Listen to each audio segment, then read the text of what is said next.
I'm Dr. Price. It's nice to meet you. We just hit your dog in the face. So what's your sweetie's name here? New puppy?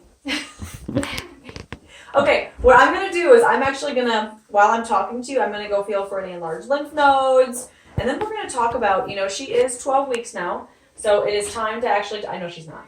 It's time to talk about the lifestyle option vaccines. So we don't recommend doing all vaccines for all pets. We don't push you into any of them. So what I just do is I tell you the risks of certain lifestyles of dogs and why we recommend them, and then you tell me if you want to do them today, if you want to wait on them, and if you want to do all of them, we may end up splitting them up anyways. But just to know what kind of lifestyle that new puppy is going to have, okay? So the core vaccines are your distemper, and you can give her some, are your distemper and your parvo, and then the rabies. Those ones are pretty much, we get them for all animals unless they actually have some kind of immune problem where they can't get vaccinated. The other ones that are more common that we really recommend are your kennel cough, your Bordetella. And risks there are if they ever go boarding, go to dog parks, go traveling with you. If you go around other dogs, you could bring kennel cough home also. And that's when we give it the nose. We give that one every year and you don't need a booster. So you're saying I have kennel cough? Good question. No, you cannot actually get it, but you can carry it. So that's a really, really good question. So you can carry it, not get sick from it, and bring it home to new puppy. So that's something that absolutely would be a risk there. So if you go around a lot of other dogs, we really recommend it. But we really push it for people who do any kind of boarding, go to places like you go to dog shows, dog trials, or you take your dog to a groomer or whatever. Okay? And even going to a vet clinic can be a risk for getting kennel cough. The other one that's really common that we recommend is something called leptospirosis. And lepto is a bacteria that is often carried in wildlife urine. So squirrels, raccoon, deer, things like that. And when they pee, that pee can actually go in any kind of standing water. So puddles, ponds, anything of that sort. You can get it. You're probably not going to be outside drinking out of puddles. Somebody else will if they see standing water. And then you could actually get it from your dog. That's why we really strongly recommend that dogs all get vaccinated for it, so that if they can transmit it to people, we're protecting the people that they're around also.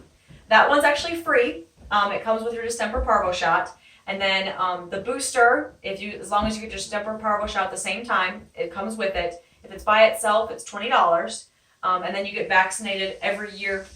Here it's not $20, is it? Is it $20? Mm-hmm. It's with biohazard fee, it's about $20. Mm-hmm. So that one gets vaccinated for every year because it's a bacteria. So a little different than the viruses that we vaccinate for. Most of the viruses we can get 3 years out of. When you vaccinate for a bacteria, it has to be every year. Okay? So the other two lifestyle vaccines are Lyme and canine influenza.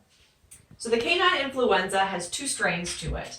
And that one, we had an outbreak. I think it hit Winston-Salem. It did go up to Virginia a few years ago.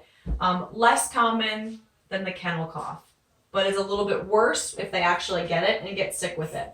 Dogs who are at risk are dogs who travel around the country a lot with their owners, go to field trials, go to lots of dog shows. Those are dogs we really recommend actually getting vaccinated for it.